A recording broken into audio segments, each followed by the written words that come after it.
your Jeff. Find your Jeff, David Gold.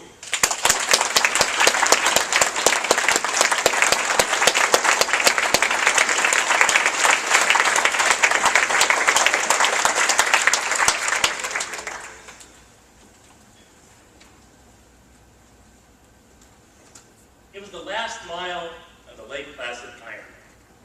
And after swimming 2 miles in a frigid cold lake, cycling up and down hills for 112, and then running 25 out of 26 miles on hard gray asphalt, I was a mess. I could barely see through the sweat salt crusted around my eyes, and I had to stop and stretch every quarter mile just to keep my legs from locking out. It's your contest chair. Fellow Toastmasters, 140 miles is not pretty. And the last mile, downright ugly. Now I know, many of you have Ironman-sized challenges in your life right now. Maybe you're trying to get your own business off the ground. Or maybe you have a fitness goal that's been just out of reach.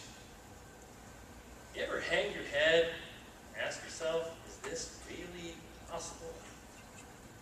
I mean, there I was at mile 139, asking myself that same question. Is this really possible? You know, I am not a natural athlete. I am a mammal. Middle-aged man in lycra. I was not about to be competitive that day. I was just out there to survive.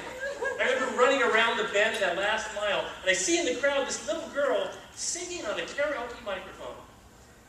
Let it go, can't hold back anymore.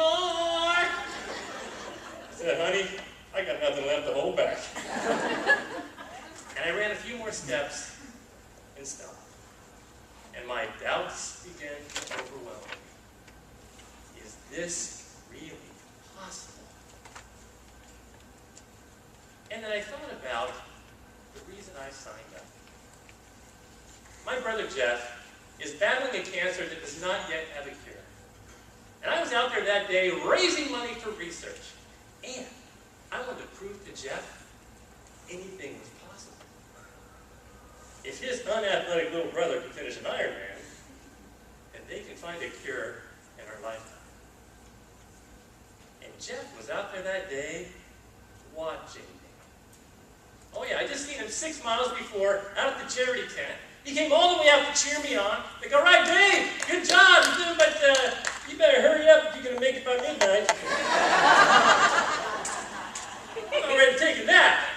Like, no, you got this. You can do this. Keep those legs moving. Like a metronome, you can do this. And he ran alongside me all the way until the barrier stopped. And then he shouted one more bit of advice. Keep your head up! Ironic words from someone who has survived 2 stem cell transplants and harsh chemo that would make most of us hang our heads and say, woe is me. Jeff doesn't. See, he knows that when you hang your head in frustration, you can lose sight of where you need to go. So there I was, at mile 139. And when I thought about my brother's courage, my inner dialogue suddenly came out loud right there on the street. Am I going to do this or not? Am I going to fight or give up? Why is everybody staring at me?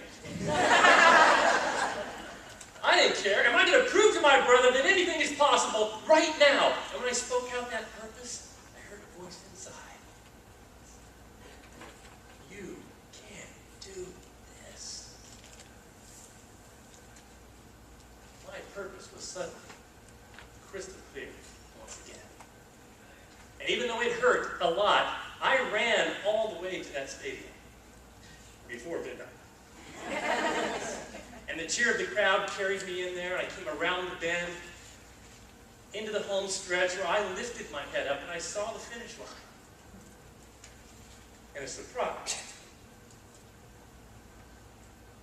brother was standing there to give me my medal.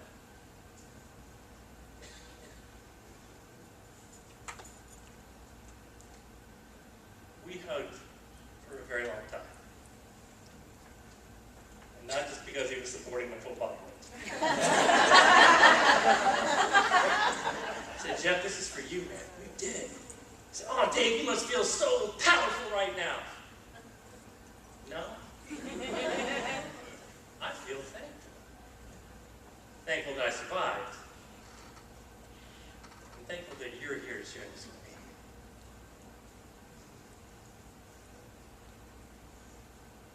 We both looked over at the finish line. The other racers crossing the line were older, injured, disabled. But every single one had their head held high. That last mile may be ugly, but it is triumphant.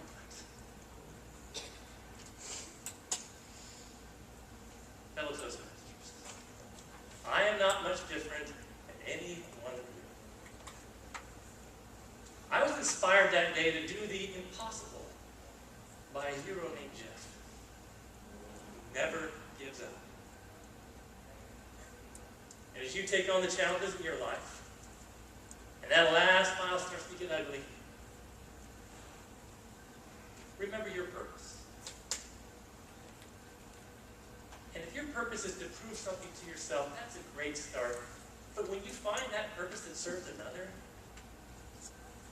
when you find your Jeff,